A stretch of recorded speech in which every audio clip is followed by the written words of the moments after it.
Okay. Hi. Hello. Hi. Let me just quickly adjust the volume because I think the game is a bit quiet. There. Now you should be able to hear it a bit better. So, a chill runs down my spine as I remember exactly what incident she's talking about. That's where we left off. So, hi, first of all, huh? So for everyone watching this, once it's uploaded on YouTube, it'll be quite a bit past Halloween by this point. So I apologize for that. But as of the day I'm streaming it, it is Halloween right now. So, 'tis the season to be scary. Still. And yeah, we're in the Literature Club. Last time we started sharing poems, and this time, as far as I remember, it's time to share spooky stories. And I wanted to save this for Halloween, which is why I called the previous stream at this point. And why I've been actually, it also led into, I guess it's kind of you could call it festivities. Then again, yeah, I mean, Halloween is a holiday, so I guess that's fair. So leading up to this holiday, I've streamed 4 days in a row. Hooray. 4-day streak without any breaks. Ain't that amazing? Now I'm actually gonna wait a little bit because I feel like since this Halloween stream was one I actually talked about a bit, I might get some viewers, so I don't want to rush into the game too quickly. And I'm actually just gonna take a moment and appreciate the support I've been getting recently. I have had more people show up on my streams, which I really appreciate. A lot of familiar faces as well. Still not too many people, but at least I now the previous stream alone I had I mean 2 different people might not seem much, but for me that's quite a bit. 2 different people active in chat, and I believe there was one more lurker hiding somewhere. And you know, that's just, I really appreciate that.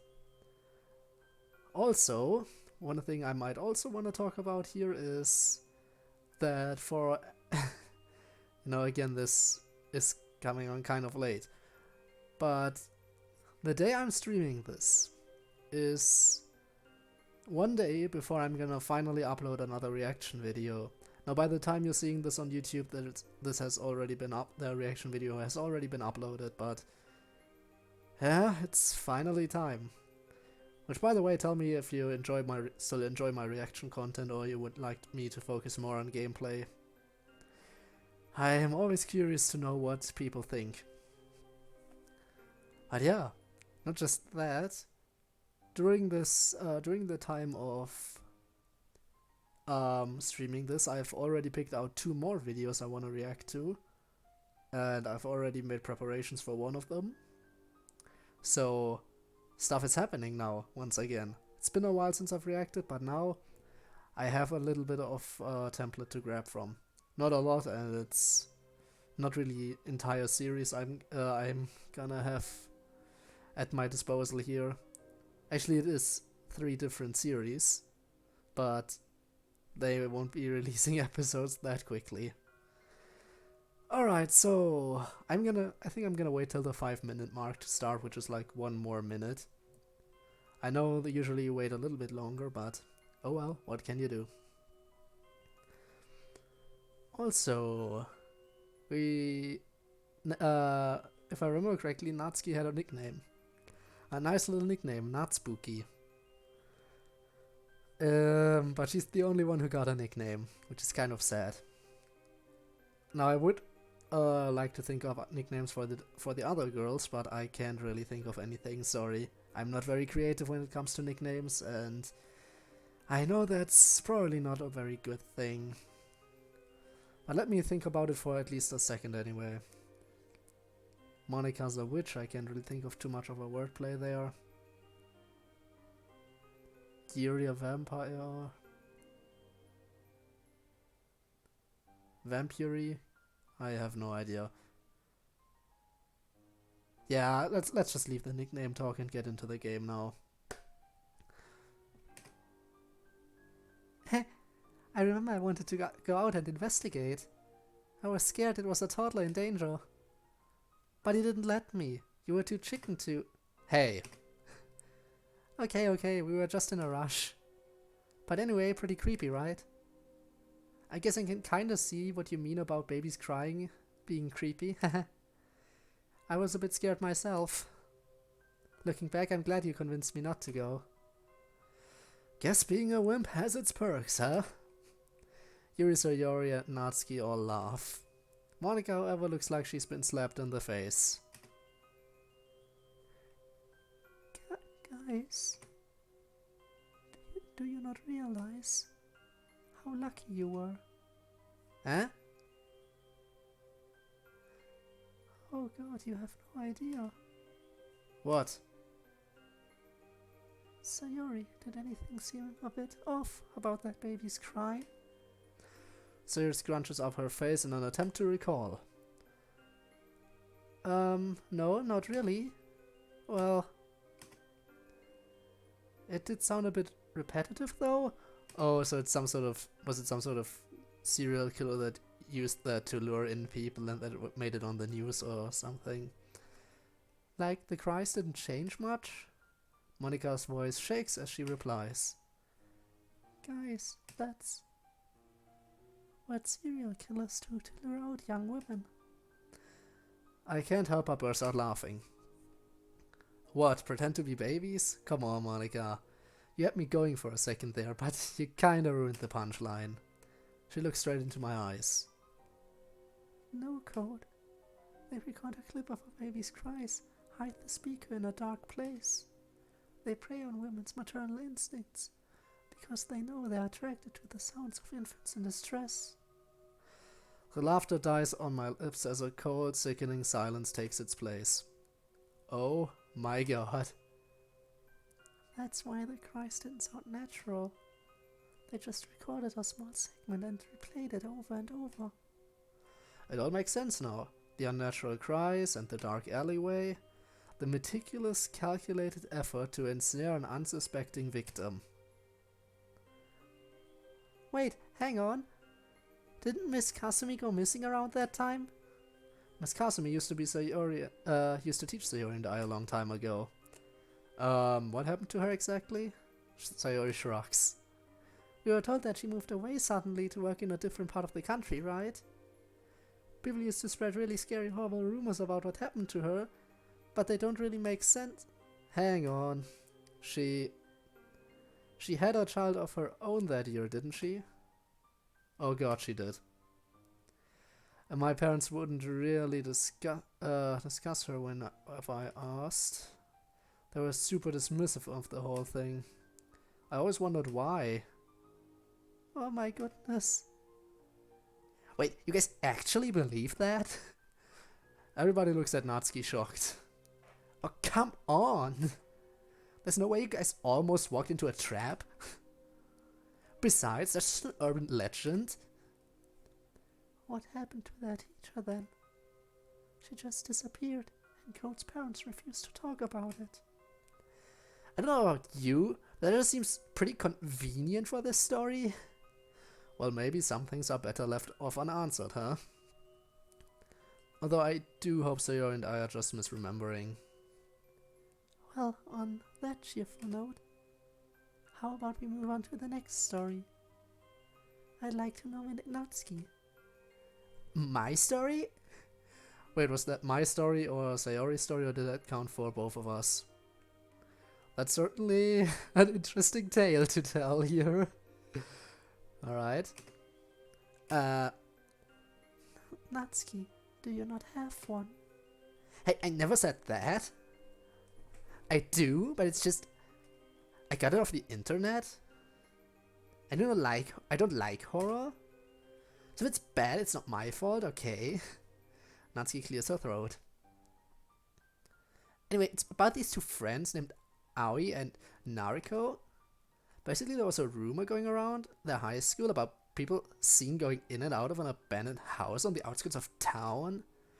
I really thought they were just drug dealers, but some swore by the fact that the house was being used for some cult of some sort. Aoi and Nariko were pretty outgoing and adventurous, So they decided one night to check the place out. They got to the house and it's pitch black out.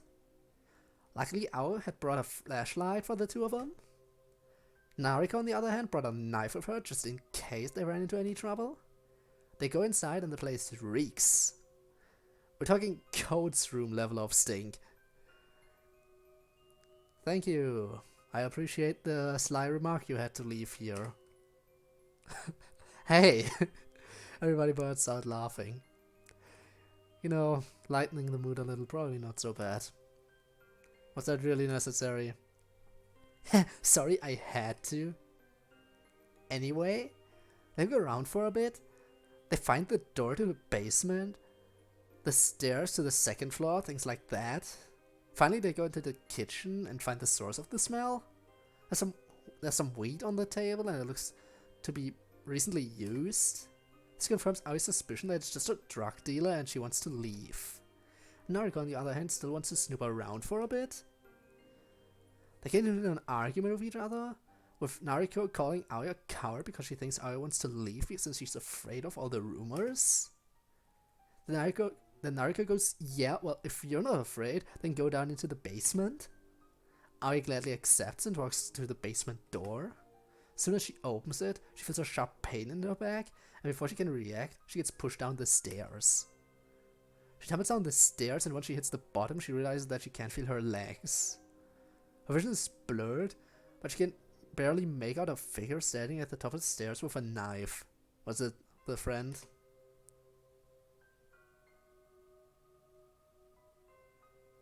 The last thing Aoi hears before she passes out is Nariko's footsteps as she descends down the stairwell and an old grizzled voice say, "This one will do nicely."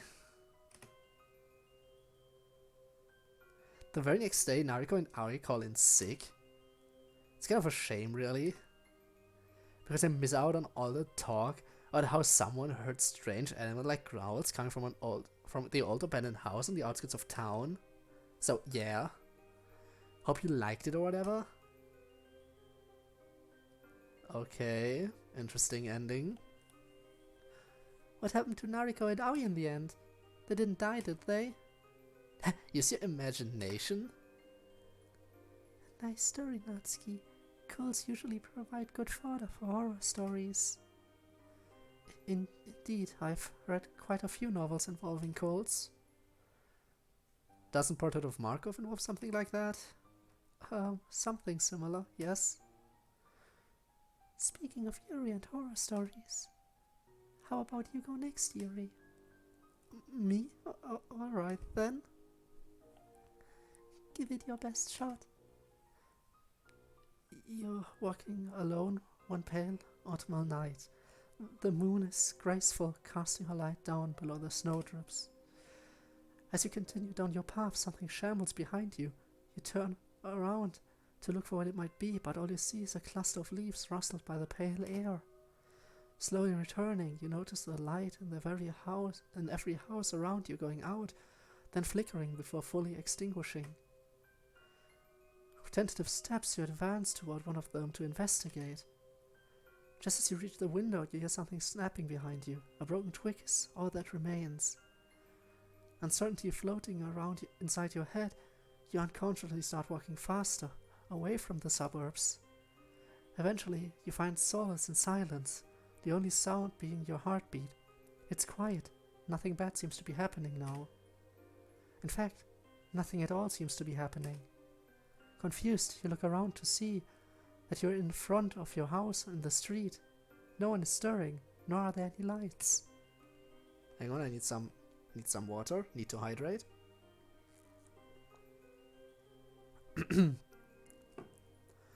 Gently pacing toward your house, you go through the door. The lights are on, the television is on, but no one is in sight.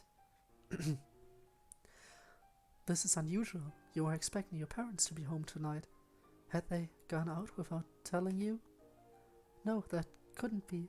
They always let you know where they'll be. You pull out your phone and open up your contacts to give them a call. However, no one is registered in there anymore. No matter how hard you try to remember, you can't call out to them. Suddenly there's a heavy knock on the door. You peer through the keyhole, but see no one. Another knock. Another. Another.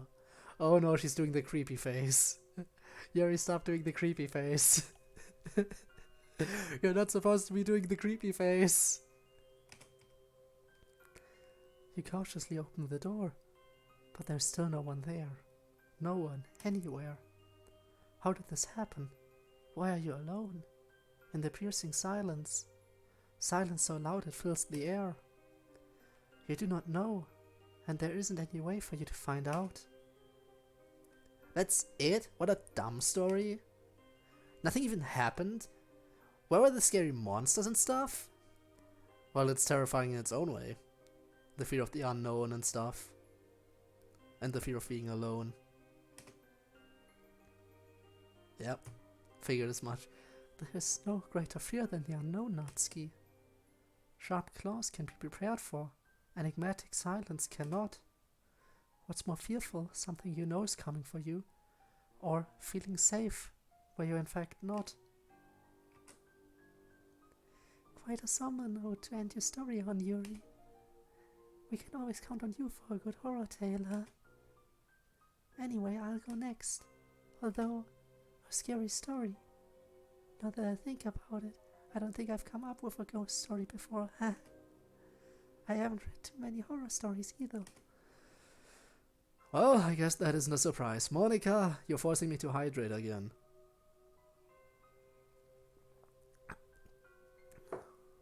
Then again, I suppose that's kind of a good thing in itself. Just make one up then, it'll be fun. Well, I can't say I've tried that before. Are you trying to get out of telling a story? Of course not. Now that I think about it, there is one I've heard of. Monica's expression turns serious, the mood in the room turns serious. She uses the same intensity she did for when she read her poems. Everyone quiets down. A number of years ago, Tanabata had come along, as it does every year. It's the story of a lost little girl. Where am I? She cried.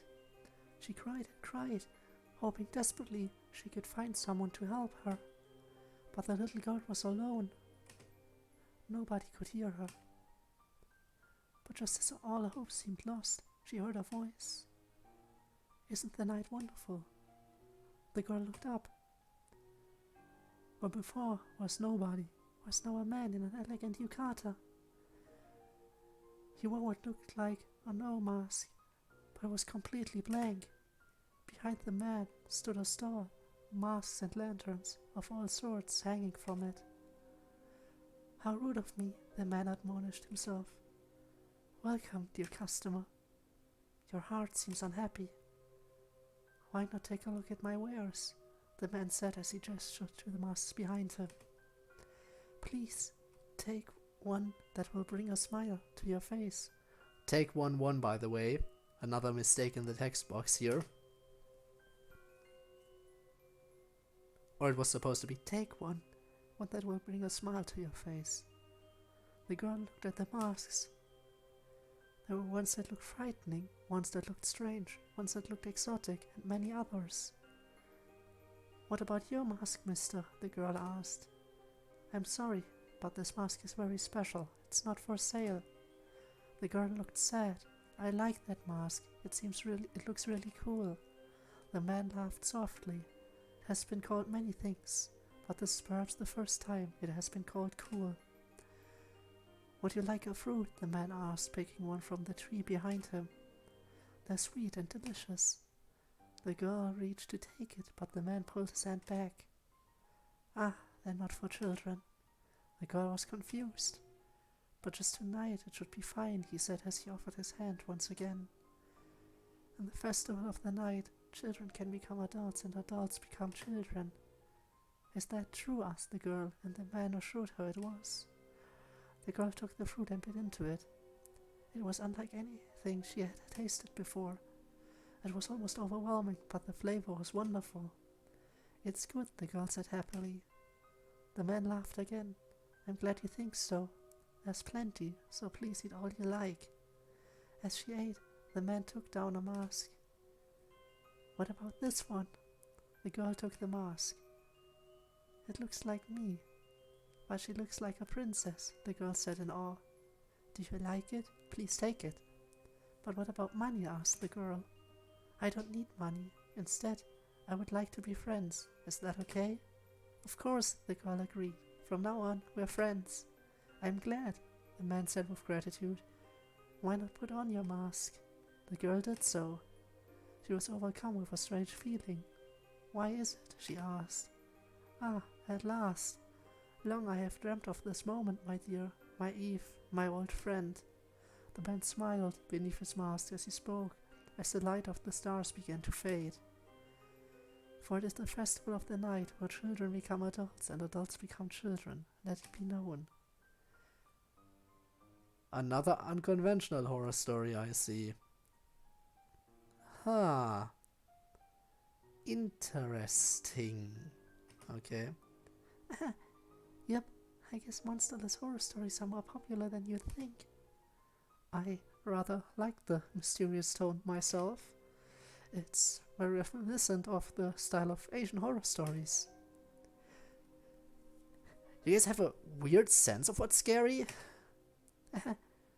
I mean, the story isn't necessarily meant to scare you to death. Spirits don't have to just be frightening, you know. Well, it is Halloween. It is. That's a fact. Aren't things supposed to be scary today? But Halloween is fun too, not just scary. Alright, you guys, break it up.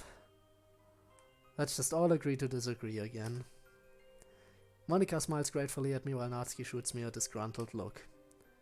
Anyway, I guess it's my turn to tell a story. Hooray! So this is something that actually happened to a friend of mine. Oh, really? Yes, really. So it happened to Sayori then. Huh? Is the story about me? Is that true, Code? What? No, it's not. Let's just get on with the story, shall we? Right, anyway. So, this friend of mine lived alone in an apartment building. He lived in the downtown area and loved to party all night, and one night he was out as usual. However, when he stumbled back home in the early hours of the morning, he realized that he'd lost his keys and was locked out of his apartment. So he ended up having to call his landlord, who was pissed at having to wake up in the middle of the night and let him back in. But in the end, he was able to get home safely, so that's all that matters, right? I can certainly relate to that comforting feeling. Right, but when he got inside, he noticed that his keys were actually on his nightstand. So he didn't lose them after all. They weren't an extra set that his landlord lent him? Nope, he was able to recognize them by the keychain he attached to it. So, that's it? Pretty much, yeah. What's scary about that? Guess you haven't realized it yet, huh? What do you mean? The apartment was locked when he got back, right? Yeah, I got that part. But his keys were still in the apartment. So how do you suppose he locked them in? Huh? Someone must have gotten into his apartment and placed them inside and locked the door themselves from the inside. And the only set of keys were my friends and the landlord's, so... Whoever it was brought his keys back. Was still in the apartment when he got home. But who was it then? He never found out. Huh? You're gonna make me permanently paranoid. That was quite an enjoyable story, Code. Although it was short, the realization at the end definitely made up for that. Plus, the story calls on the real fears of things like squatters, stalkers, and killers. Who knows? Maybe one of us has a squatter living in our own home, hidden away, never to be found. Stop right there, I don't want to think about it. Okay, that story wasn't half bad. Hey, glad you all liked it. I'll have to admit, this has been pretty fun, guys. Is it already over? Oh, please don't tell me it's already over. Yeah, it really has. We should do this sort of stuff more often.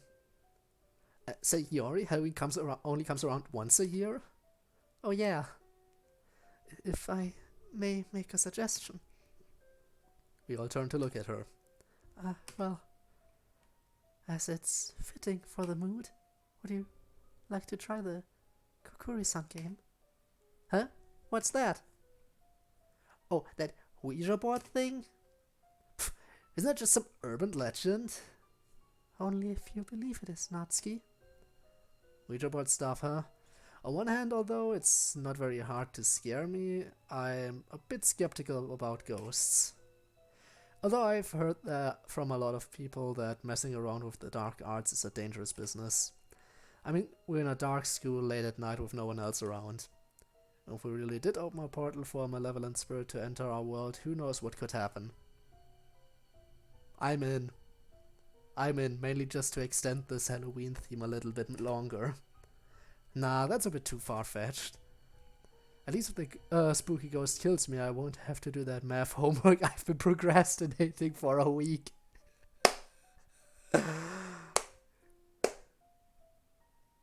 You know, sometimes it's just amazing.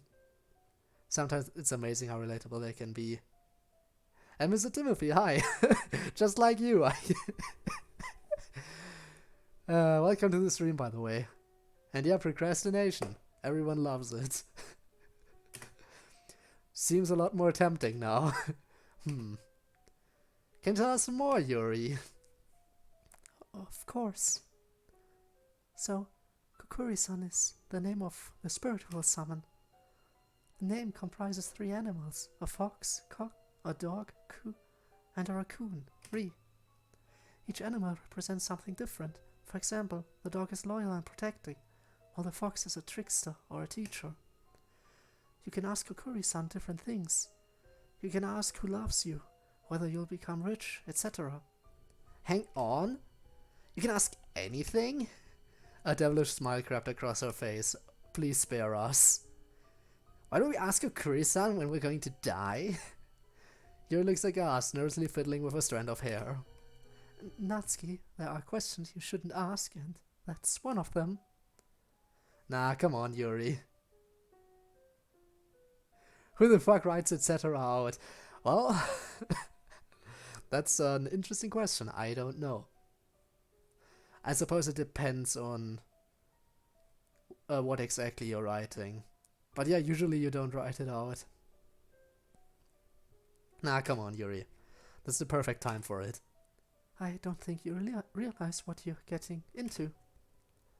There are many stories of people messing around with spirits, all ending with awful consequences. Ah, come on, Yuri.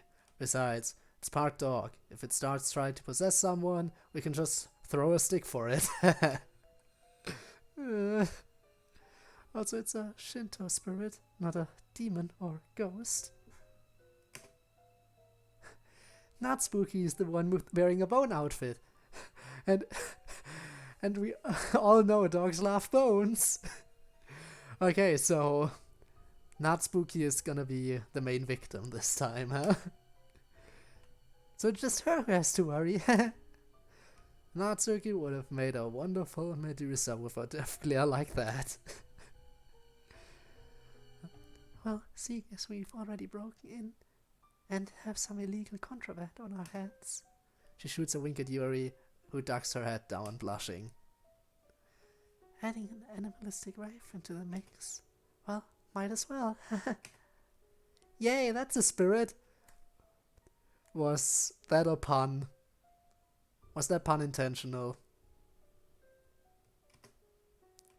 Okay, then. Let's begin the preparations. Okay, seeing as no one is even addressing it, I'm guessing that pun wasn't intentional. With the ritual set up and the candles dimmed, we're ready to go. We also had to open a window which, according to Yuri, allows the spirit to enter and exit. The ambient noises from outside permeate the room, adding to the atmosphere within. So what happens now? Place a coin on the red gate. Okay. The Torii is where the spirit enters and exits. Now everyone Please place your index finger on the coin. After a bit of crowding, we all managed to squeeze the tip of everyone's finger onto the coin. Be careful not to let go of the coin. What happens if we do? Please don't. Fine, let's get on with this already. Alright. Yuri visibly composes herself and continues. Kokuri-san, if you're here, please move this coin. At first, nothing happens. Just as Natsuki thought, a silly urban legend. No way. There's no way the coin just moved. My eyes have to be playing tricks on me. The coin, initially on the red torii, slowly slides to across to yes. Ooh! Did you guys see that? Even Natsuki is in a state of disbelief. Alright, who did that? Real jokester, you are very funny. The crickets outside can be heard clearly in the silence that follows. No one steps up to claim responsibility for the coin's movement. Wow, so that's how it's gonna be, huh? Whoever it was, just tell us already? More crickets. Of course. You gotta have the crickets when there's silence. Fine, I'm not bringing cupcakes anymore until someone admits to it. But not spooky. And stop calling me that! Stop calling me that, you baka! Shine! Alright. Enough with the tsundere. Go on, just keep going. I bet it was Yuri. She was the one who suggested this. Me? I would never. I guess Yuri is a scaredy cat? It wasn't me either. Yeah, so Yuri's a scaredy cat too. So is CodeErr Monica? Natsuki, have you considered that maybe, just maybe, it really is Kokuri-san moving the coin? Isn't there someone missing? Who do you mean? Who do you think is missing? Oh, you mean... Well, oh yeah. Just wasn't in the frame. Yeah, imagine if Monica ran away. Wouldn't that be nice? Imagine if she really just vanished during this. Alright.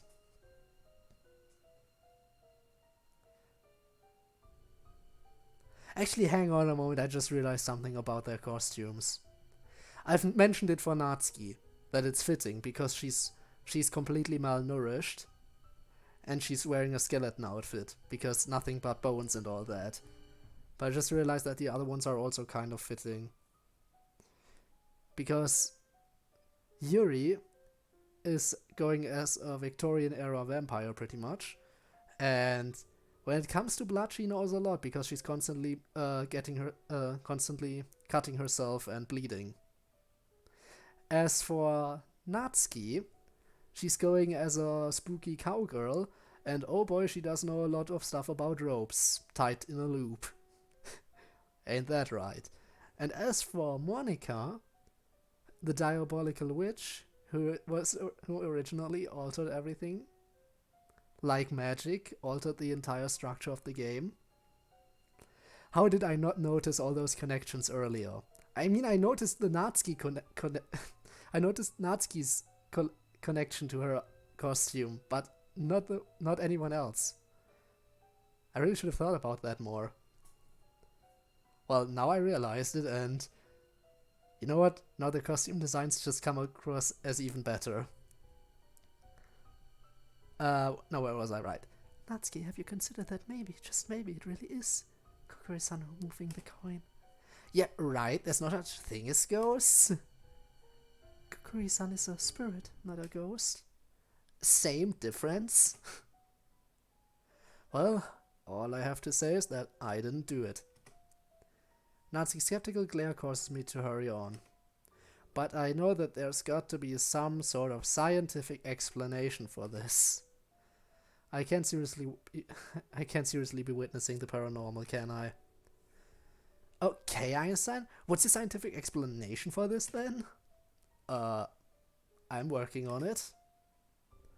It has to be one of us doing it.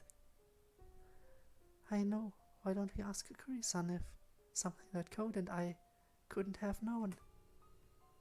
Given that you seem to suspect us the most, huh? Okay then, so you already asked something? But what should I ask? I don't know. Anything that Code and Monica couldn't have known? Oh, I know. Kukuri-san, can you please tell me what I have on the top shelf of my refrigerator? What kind of question is that supposed to be? Sorry, I guess I'm kinda hungry. The banter peters out as we expectantly watch the coin. Suddenly the coin jerks a little to the right. Natsuki squints as she scrutinizes each of our faces. Meanwhile, the rest of the girls' eyes seem to be glued on the coin, Yuri's face blanching at each further movement. Everyone seems to await with bated breath as the coin slowly inches over to the letter R. A. Sayori's eyes widen while Yuri ever so slightly backs away from the paper. The coin carries on moving. R-A-M-E? Ramen? Ramen? The leftovers? Sayori, you've really got to eat more healthily. But it's so tasty. Oh god, I almost voiced that in Natsuki's voice. Why am I mixing up the voices now of all times again? Should we really be using Kokuri-san to answer such frivolous questions? That wasn't frivolous at all. We were proving whether or not it was one of us moving the thing. And now you have your answer. None of us moved it. Wait, so is that supposed to mean... It was Kokuri-san who moved it. Monica seems awfully cheery about this revelation. Man, Monica, does anything faze you? I've just been in much scarier scenarios than this. Plus, I've got to stay confident as the president, you know. I see. Yeah, so Kokuri-san is real then? I tried to get you all to take this seriously. I mean, you really can't blame us for thinking that this all was fake. I do still think there's a trick to this. Natsuki. Whatever. If you want us to take this seriously, then I'll take this to the serious place. Then take this to serious places, alright? Natsuki. Kukuri-san, what is the date of my death? Oh no. You asked it. It throws me a frightened look as we all wait for the coin to move again. Her finger feels Coda's eyes against mine. Slowly the coin moves to the letter N and inches over to the numbers. 31st. 10. 2018.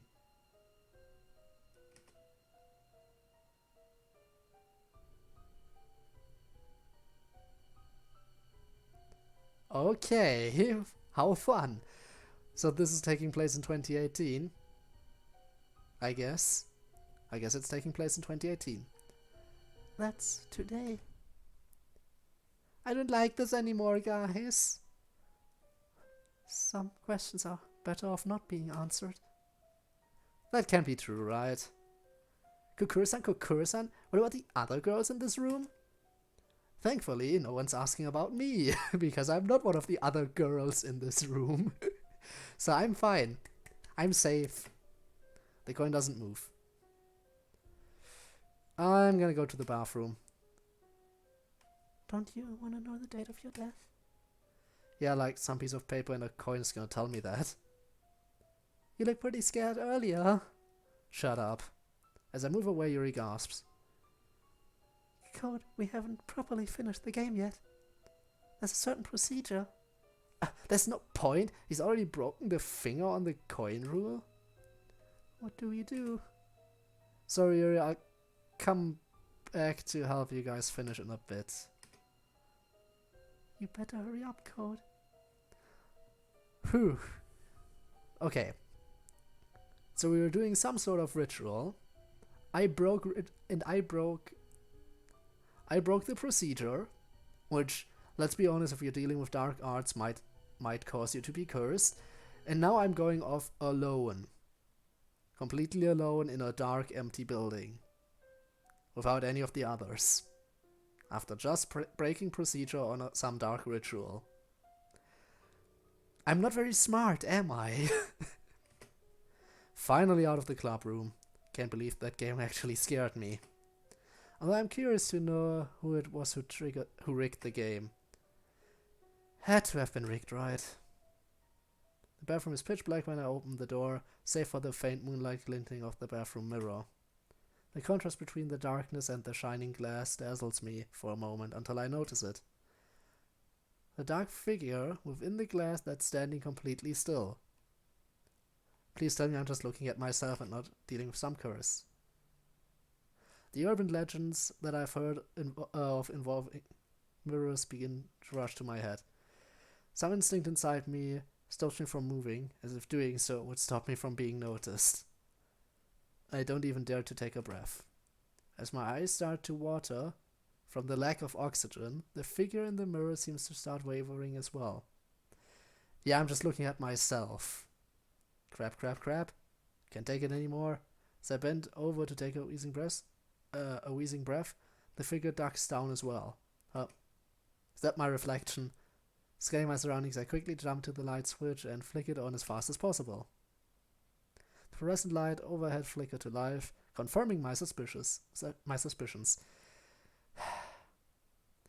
You know, when you see a figure in the mirror, and there's no one, and just one figure, and you're standing in front of the mirror, you shouldn't be surprised if it's your goddamn reflection. I glare at my reflection and then snort. Lucky that no one else was here to see that. I slam the stall door shut on compulsion, as a sign of bravado to myself, I guess. Cringing at the shockingly loud echoes of the door reverberating around the bathroom. Can't help but remain quiet now. The frigid tap water at the sink reminds me of Yuri's icy hands during the game. Should probably hurry back. That was perhaps the most nerve-wracking trip to the bathroom I've ever taken. I shake my head. Snap out of it, Code. All these stories aren't real. Ghosts aren't real. It's awfully quiet inside the club room. They're waiting to scare me, aren't they? They finished up and they're waiting to prank me now that I'm back. Wonder what witchcraft the girls are up to now. Stepping into the classroom, a pang of fear and adrenaline shoots through my heart. At first glance, the girls seem to have disappeared. They're gonna jump out at me in a second. But I quickly realize that they haven't disappeared. They all collapsed on the floor and desks. Oh, very convincing, guys. Yeah, I totally believe that you're all actually dead. Very funny. A slight rustling gets my attention. Something in my peripheral vision moves on the cookery sun paper. Curious, I amble over. You should never have come. What? You should never have come. Alright, interesting. Why is the coin spelling this out? But more importantly, how is the coin moving by itself? My mind flashes back to what Yuri said before I left. We hadn't properly finished the game. There was a certain procedure that we were supposed to follow. But what happens if you don't do all that? Hold on, it's not like ghosts are real though. Right? You know, with all the kind of stuff going on in this game, with how the game pretty much can be altered at any time, you shouldn't be surprised if, at least for a limited time, ghosts became a real thing here. They must be playing a prank on me right now, right? I reach down to shake Monica's shoulder. She's lying prone on the floor. Can't help but feel a dread that her body will be cold. To start to reach down, I freeze. Are those footsteps outside? No one else is supposed to be in the school, right? In a panicked state, I scan the bodies on the floor. All of the girls are here, so the footsteps grow louder and louder. They don't sound normal. Almost like they are shuffling or dragging along. Is this real? Am I starting to hear things now? The blood rushing through my ears is drowning out the sound of the footsteps. Where are they now? I can't tell. Are they close by? Should I hide? How much time until they reach the club room? I can't tell. Crap, crap, crap. I throw myself to the floor, squeezing my eyes shut. Oh, those sounds. The sound of my heart hammering in my chest is almost deafening. Over the drumming of my heart, I hear it. The footsteps stopping right outside the club room. Please, please, please don't open the door. As the door rattles open, there's an awful, sickening silence until someone or something breathes.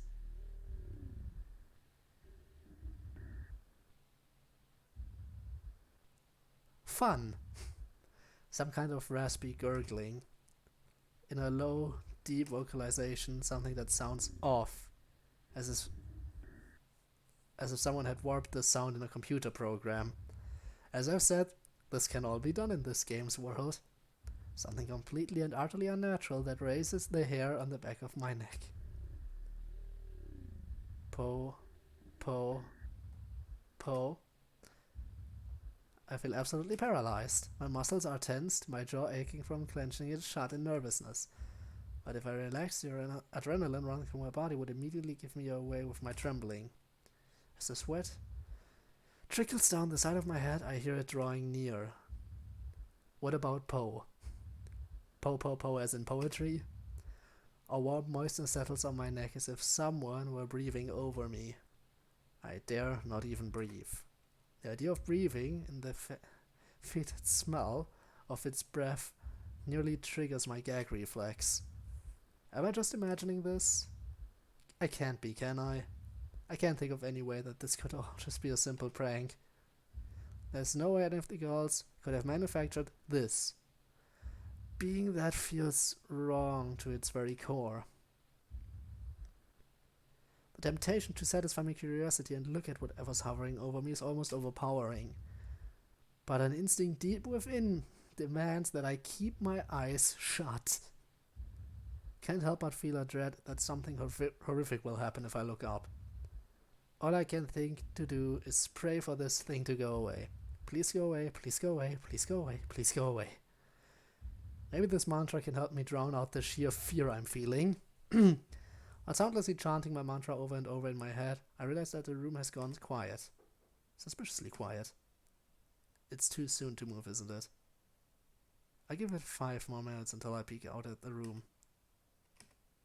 Seconds turn into years, turn into decades. Can't tell how much time has passed, and given my panicked state of mind, I don't trust myself to judge time well. Feels like an hour has passed, but it's probably more like a minute or two. Or has it been 5 minutes? Should I open my eyes? Should I? Hold on. Shouldn't I be getting help from the others soon? But if something happens to me, then I can't get help from them anyway. What do I do? How much longer should I hold out for? Can't believe that this is actually happening. I've gone insane, haven't I? Do I dare open my eyes? I strain to hear something, anything, but it's completely silent. Do I dare? Do I? Maybe I should, if only to end this torment. Screw it. Cautiously open my eyes the smallest bit, peeking out from behind the curtain of lashes. Nothing's there. Just an empty classroom. Empty, as in the girls aren't here. A wave of relief cascades through my body as quietly as I dare, I let out a breath I've been holding in. I lay there for a bit, breathing heavily. Slowly I get up, walk over to Monica and desperately shake her, so it's not completely empty, they're still here. In my hysterical state, I can't help but think that she's probably dead. Monica, please wake up. Your face. Monica? What? You should have seen your face. She sits up, emerald eyes tearing up from mirth. What, did you think we were actually dead?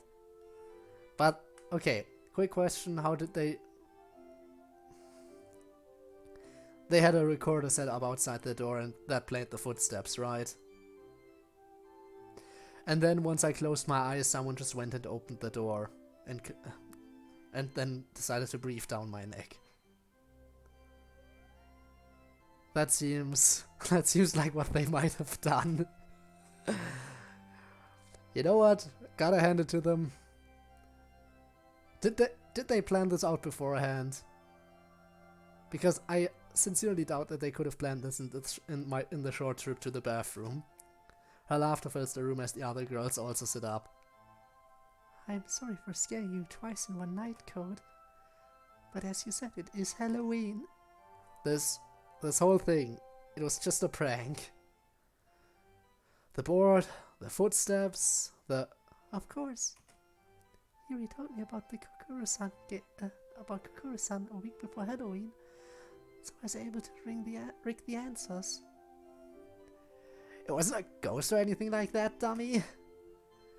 So Yuri would have said the Kokoro-san that Kokoro-san was right no matter what answer Monika made it give? And the footsteps? There are some little speakers that I hid outside the classroom. Sayori had the idea to pre-record some footsteps and sent them to me so I could make it sound like there was something coming.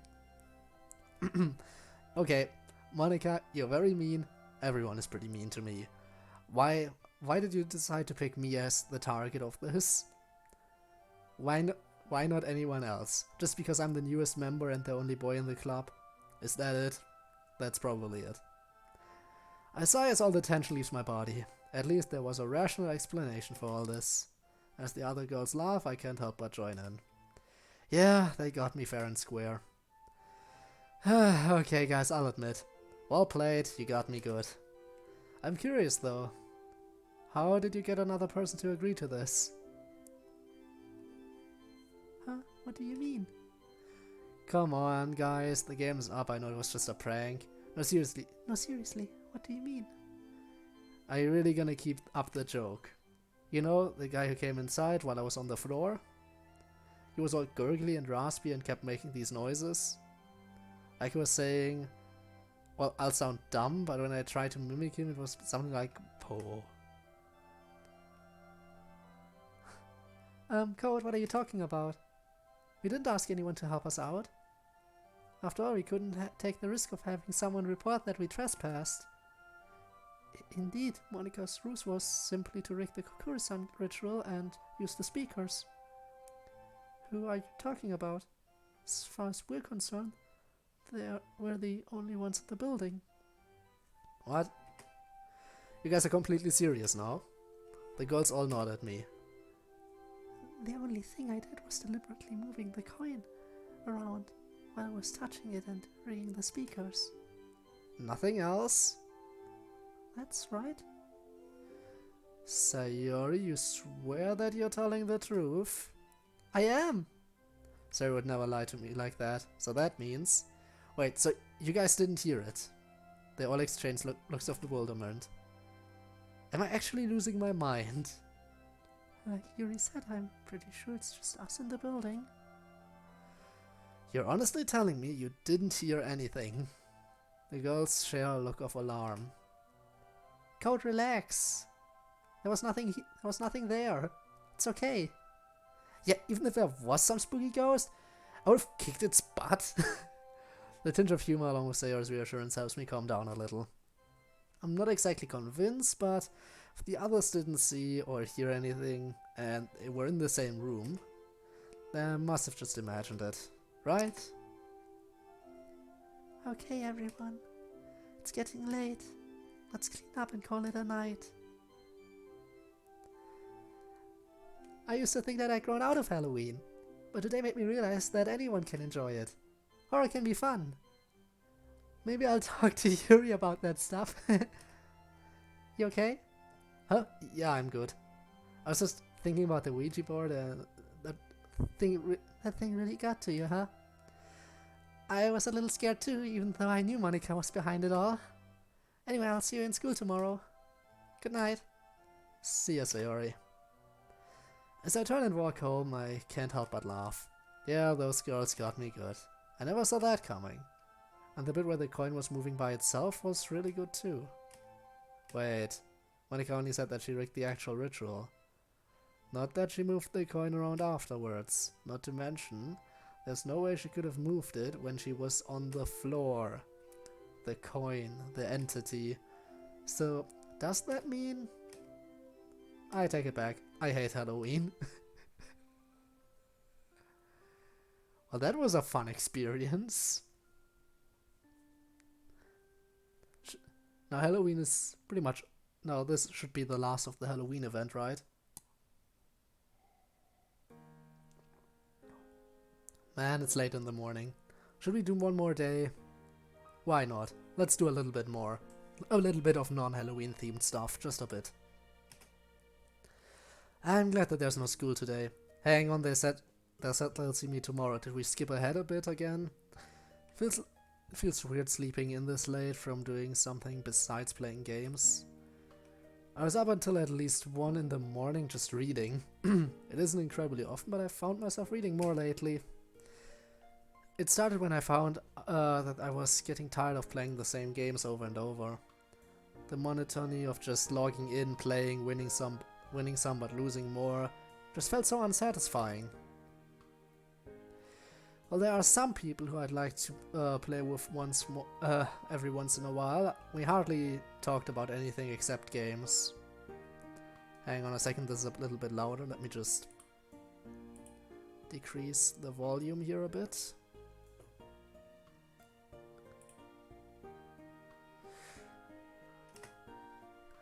The session would usually end with someone getting irritated and leaving anyway.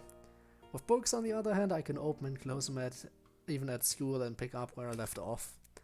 Plus, I don't have to rely on Wi-Fi to read books. Even up until just recently, when I read for classes, it felt really forced.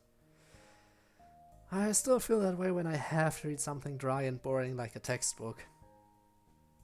But it's different when I get to pick something to read that's genuinely interesting. I wonder if I would feel the same way about games if I were forced to play them for class. I want to dismiss the idea of disliking games altogether. I feel like I'd get tired of anything real quick if it were forced on me. A stomach growl interrupts my morning ruminations. Looks like it's time to grab some breakfast. My morning routine finished, I settled down at my desk. I should probably do some homework. What the? English is one seriously weird language. How do kids learn to speak it in the West? Oh no, however will we learn to speak English? English is such a strange language. Well, there you had it again. I had another problem while talking, so I can't speak English perfectly either. Can anyone speak it perfectly? Probably not. No matter how good you are, you're always gonna encounter some sort of word that you just don't know how to pronounce. You know what? I think it's time for a break.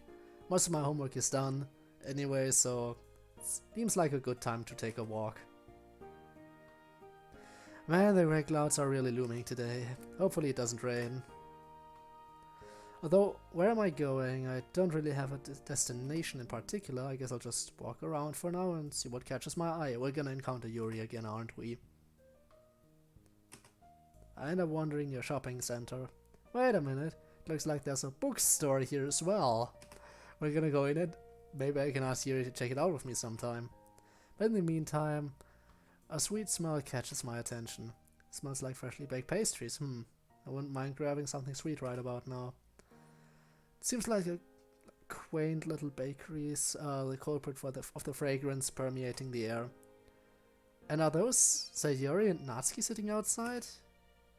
All the more reason to take a look at the bakery.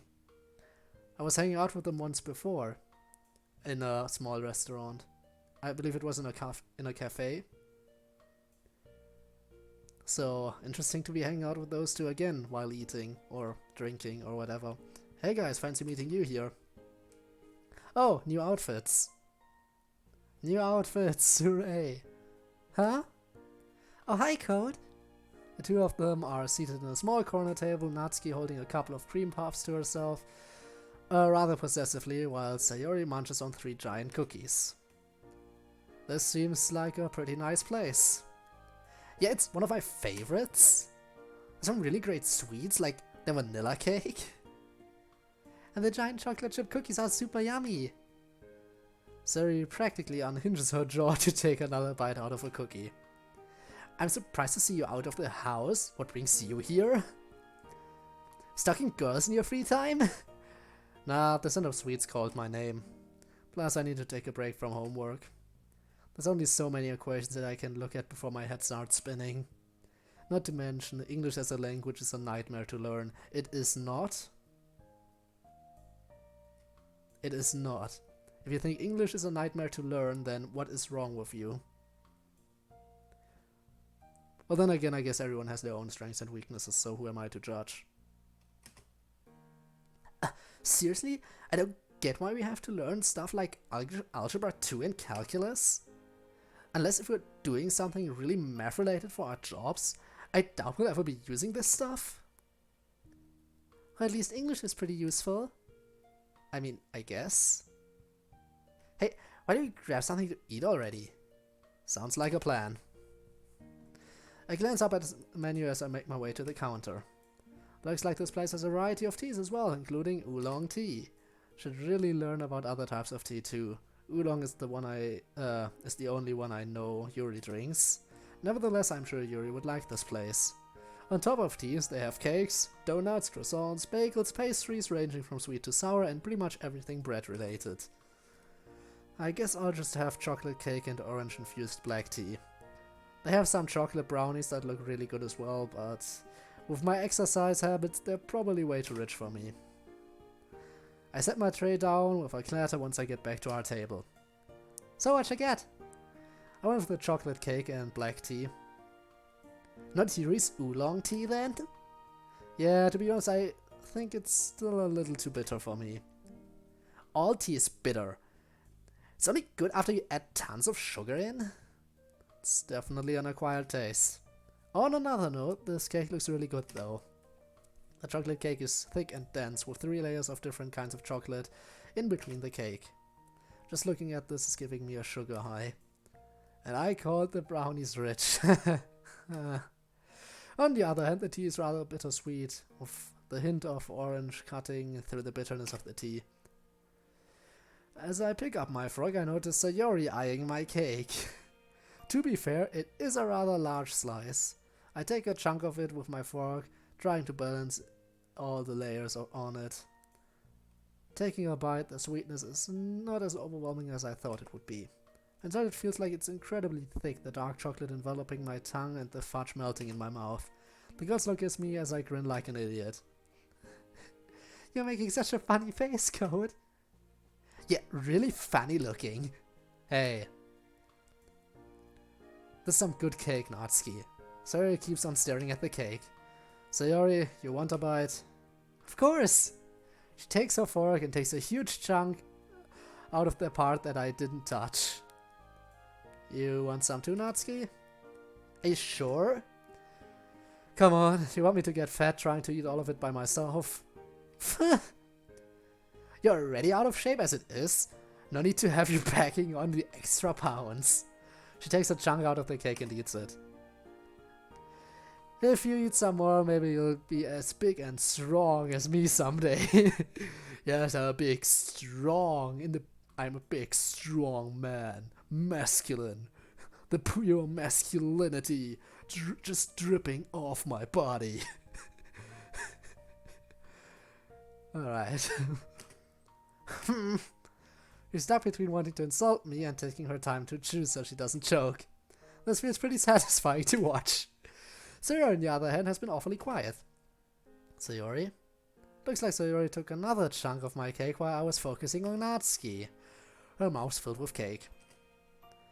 You're so cheeky sometimes. You're trying to prep for the winter now? I don't appreciate you showing me fat.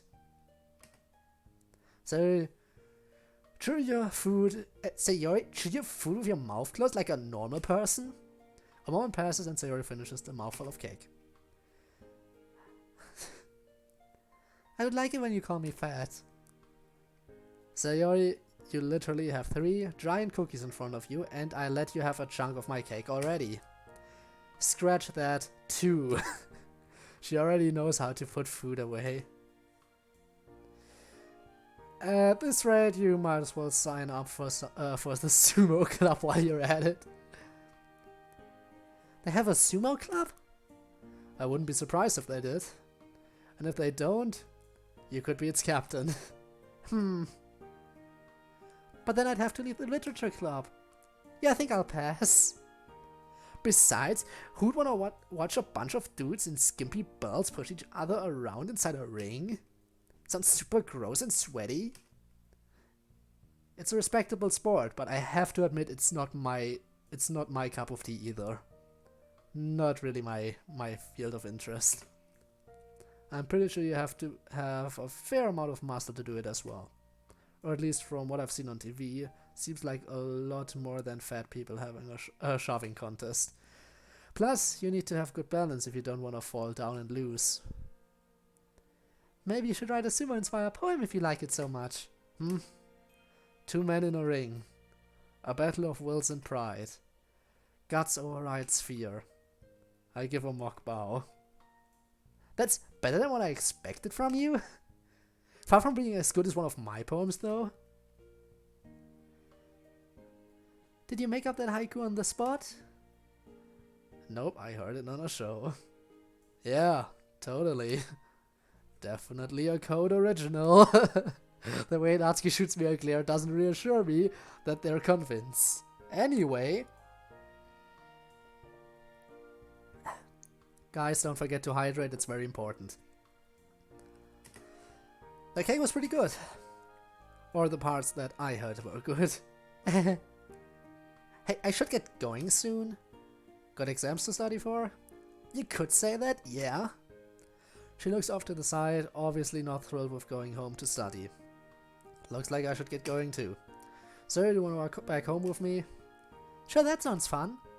I quickly wolf down the rest of my food as the others begin packing up. Since I'm here, I might as well grab something to take home too. Hold up one sec, I'm gonna grab something to take home. Okay. I guess I'll see you all later then? See you in the club, Natsuki. We wave goodbye to each other as I head back to the counter and buy 2 more slices of chocolate cake to go. Alright, let's go Sayori. Alrighty. I haven't talked to Sayori as much as I'd like to lately, and this is a good excuse to do so, especially since exams are coming up and we're gonna eat up a lot of my time. So, you think you'll do alright with everything? With what? For a moment it almost sounds like Sayori is a little shaken, but she quickly dispels that with a smile. You know, with exams and all that. Oh yeah, I think I'll be fine. Please tell me about your depression. The main character is dense and he won't get it if you don't tell him. Tell someone, anyone. Monika's been helping me here and there too, so you've got nothing to worry about. That's good. Just make sure to take care of yourself. No point in cramming if you end up sleeping in and missing all your exams. Yeah. Sayori kicks a rock on the sidewalk a few feet in front of her. Clatters away, bouncing into the asphalt road. Is something up? I'm just a bit tired since I ate a lot. That makes sense. Considering how many cookies and pieces of cake you had, it's no wonder you're exhausted. Just make sure to eat something good every once in a while, okay? Says the guy taking 2 slices of chocolate cake. Okay, you got me there. Well, how about this? I hand Sayori a bag holding one of the slices of cake. Huh? Now we can be fat together. Aren't I nice? Plus, I wanted to thank you for taking care of me when I was sick before Halloween. The Halloween stuff is still coming up here. This is still a thing that's happening. Good to know. So they didn't just forget about this. So hang on. Is this still kind of part of the Halloween event? Was the Halloween event scripted to take place before this? Or is this an event that can occur at any point after you've experienced the Halloween event? I don't know. Or is this an alternate line of dialogue that could have that only appears if you had the Halloween event and everything else can appear normally? Now I'm really curious. Together. That'd be really nice, Code. Thanks for the cake. Maybe I should try playing a sport like Monika. Otherwise everything is probably going to catch up with me sooner or later. I'd like to see Monika beat you up in tennis.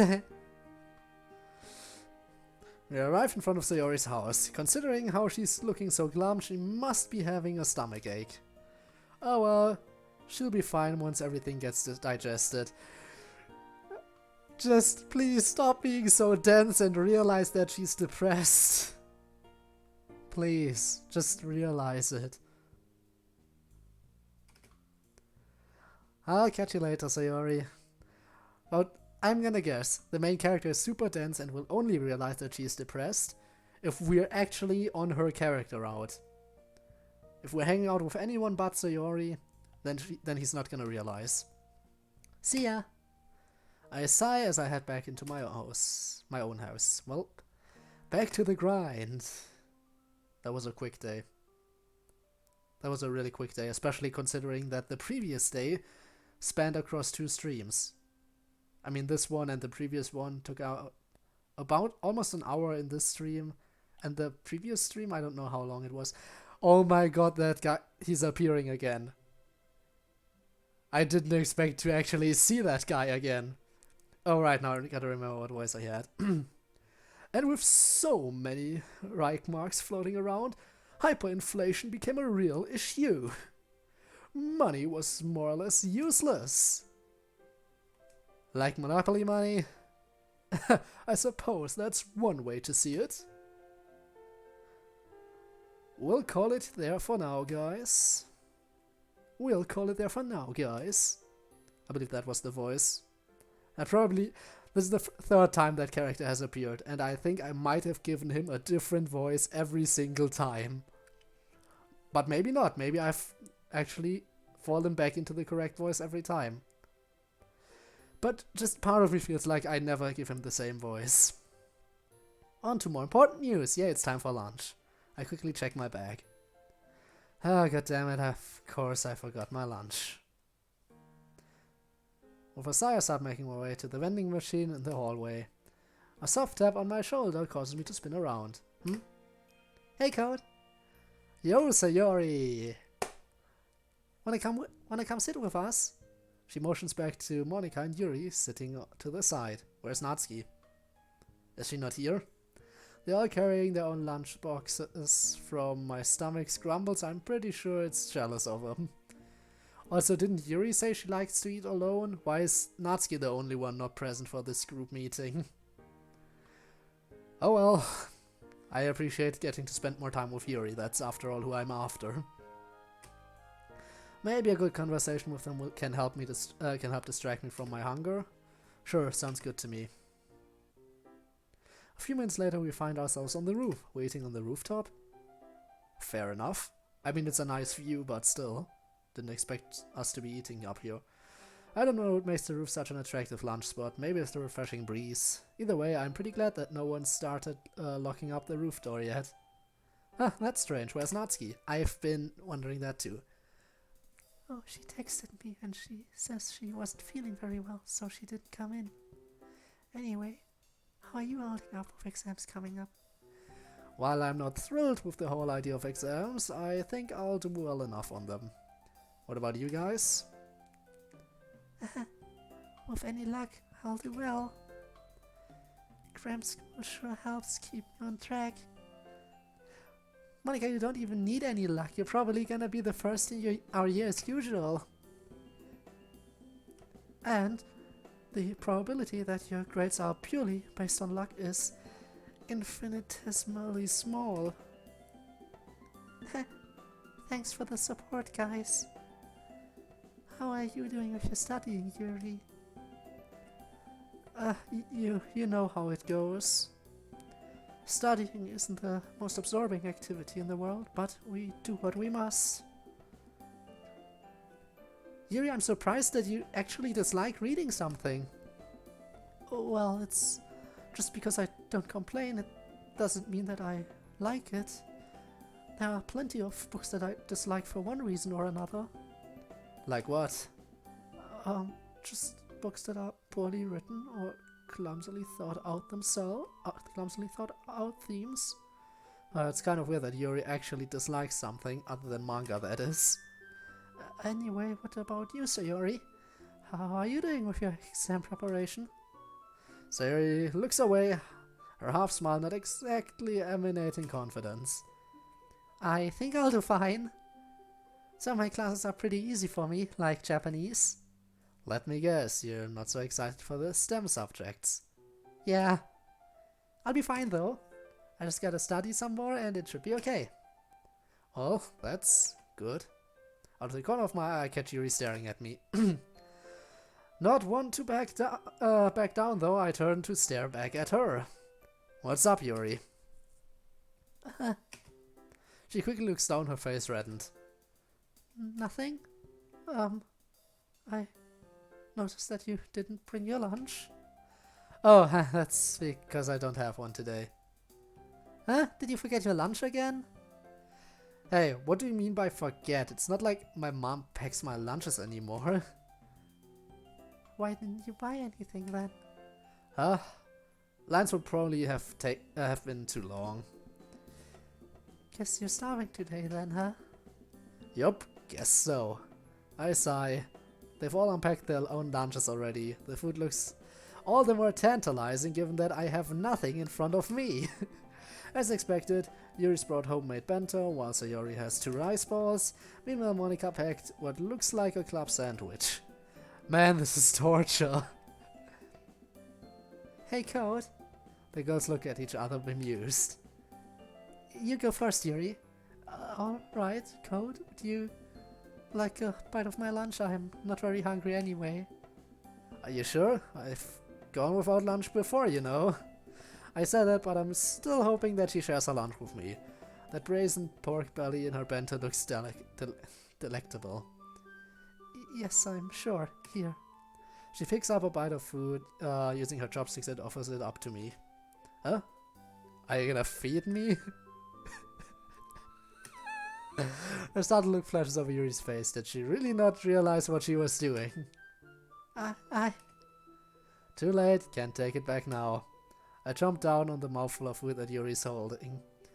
The tastes of tenderly cooked meat are lightly aromatic, with lightly aromatic rice flavor flood my mouth. Can you tell that I might be getting a little bit tired? My reading's getting even worse as time goes on. Suffice to say, it's good. Looking back up at Yuri, her expression nearly makes me spew out the food in laughter. She looks crossed between mortified and happy, her face flaring. It's super tasty, Yuri. Thanks for the food. You're welcome, but next time you can use the chopsticks yourself. Fair enough. By the way, weren't you going to say something, Sayori? It's nothing. She looks down and fidgets with the rice ball in her hand. Really? Come on. You can tell us what's up.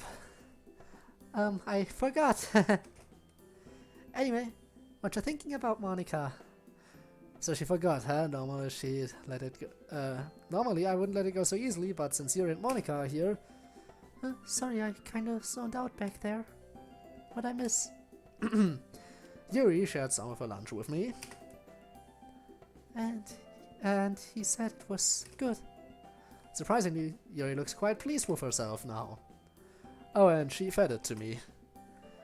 Please don't talk about that. It's so embarrassing. Looks like Yuri's really coming out of her shell, huh? Yuri covers her face with her hands, flustered beyond relief. Come on, guys, let's give Yuri a break. Why don't you join in with the Why don't you join in with the teasing, Sayori? Because I'm a nice person. You've got us there. Plus, you never answered my question. Right. Monica sighs and picks at her fingernail. Well, I've been trying to decide on what I'm going to be doing in the next few years. It isn't too long before we all end up graduating, and I've been trying to figure everything out. Aren't you planning to go to college, though? Yeah, I am. Despite her words, her tone and of her voice sounds uncertain. That's what I'm planning on doing as well. I've always thought that I was suited for academia. That definitely sounds like you, Yuri. So what about you, Code? Do you have any post-graduation plans yet? To be honest, I haven't really given it much thought.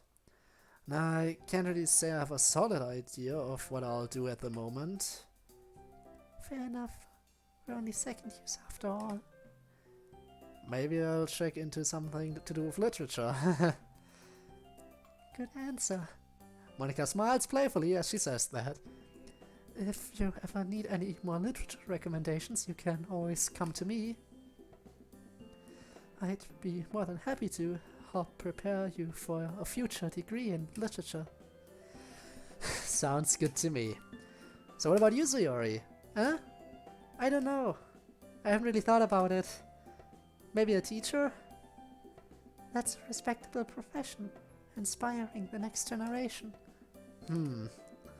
I don't know. If I had to guess, Sayori's banking on getting long vacations. Well, I wouldn't exactly complain about the long breaks or anything. She glances around and giggles a bit. Maybe I could teach classes on writing poetry. I could definitely see you as a teacher, surrounded by a crowd of adorable kids. Code would make a nice teacher as well, in my opinion. Huh, I hadn't thought of teaching as a career before. Really? How so? As a teacher in the middle or high school, I mean. You're very kind and good at listening, so I believe that you'd be good at providing support for your students. Aw, thanks, Yuri. Of course, it's just my opinion, but I wanted to tell it to you. She shyly twirls at a strand of hair between her fingers as I smile at her. While I take another bite of Yuri's lunch, the girls keep on chatting amongst themselves. Monica's right. There isn't a whole lot of time before we have to go out into the real world. We don't have forever and ever to stay like this. Provided I don't think that I'd like to stay in high schooler forever. However, that also means that I'll have a lot more responsibilities to take care of. There's also the fact that it'll be tough to stay close with everyone once we all split off, find our own schools and careers. I mean, what are the chances that we all end up doing similar things at the same place? Not that there isn't no chance of that happening between at least two of us, but you've gotta admit that it's pretty small. It makes me kind of sad to think about not being able to talk to everyone every day. And now that I think about it, what will happen between Yuri and I? At this point I'm pretty sure that I want to stay close to her. Even if we end up having different interests, she's someone who I don't want to let go of. Hey, Code? Huh? You were spacing out. Sorry about that. What were you talking about? At this point, it's really tough to decide on big things like our future when we have to ask for permission all the time for little things. Like, supposed to decide on what we want to do with the rest of our lives, but we can't even go pee without asking a teacher. That's a good point. Well, I'm sure we'll figure something out. We've got time, so let's enjoy it while we can. I suppose you're right. We still have a year left before we really have to worry after all. The lunch bell rings. Alright, I'll see you all in the club. They smile and wave a bit half-heartedly. Looks like the conversation brought everyone a little down. You know what? I'm gonna call it here. This might be one of my shorter streams, but frankly, I'm a bit tired. I need to wake up a bit earlier tomorrow, so I won't be streaming too long right now. So I think it's only fair that I end this. So let me just quickly... I know, saving on screen. I'm doing it all the time, but as long as no one's complaining, I don't really care.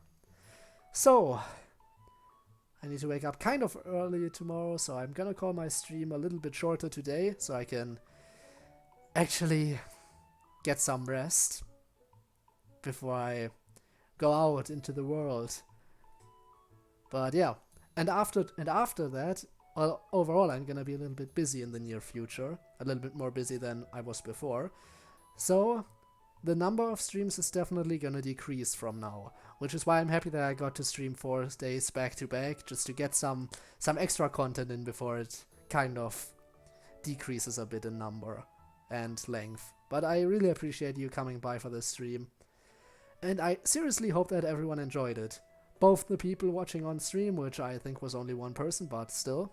Mr. Timothy, I know that you've been here and it was enjoyable to have some company, if only for a bit. But yeah, that's where I'm gonna end the stream. Thank you everyone. Thank everyone watching this on YouTube. And yeah, I guess I'll see you next time. Bye.